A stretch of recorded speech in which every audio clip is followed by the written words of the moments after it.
50 லட்ச ரூபா அரசாங்க பணம் செலவாகி ஒரு புட்டு தண்ணி அடைக்கலை. அரசாங்க பணம் 50 லட்ச ரூபா செலவு. நீங்கள் தண்ணி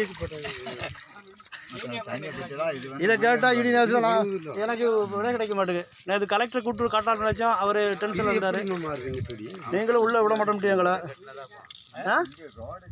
நம்ம சொந்த காலத்தில் கட்டியிருக்கு. பிறகு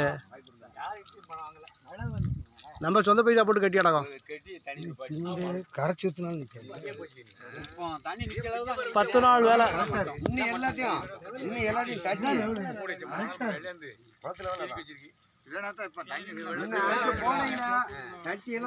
உள்ள விழுந்துடக்கூடாது. உள்ள யாரும் விழுந்துடாம.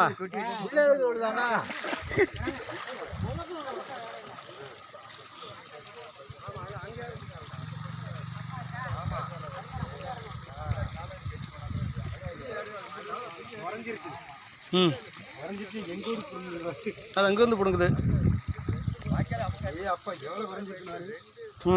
கண்ணே தெரியாம இருந்துச்சா? ஆமாம்.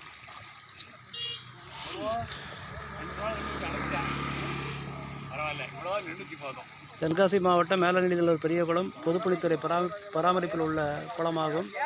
இந்த குளத்தில் மடைகள் சரியாக கட்டுமான பணி திட்டமிடாமல் கட்டப்பட்டதனால் குளத்தில் இறங்கியுள்ள தண்ணீர் அனைத்தும் வீணாக செல்கிறது. வீணான பண செல்வத்தை கிராம மக்கள் உதவியோடு தற்காலிகமாக நிறுத்தி வைக்கப்பட்டுள்ளது.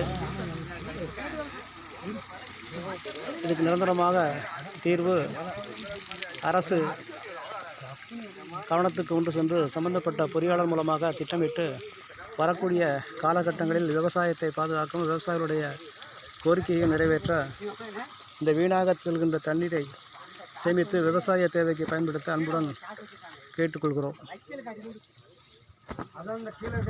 மேலநிலையநல்லூர் ஒன்றிய கவுன்சிலர் ராமலட்சுமி தியாகராஜன்.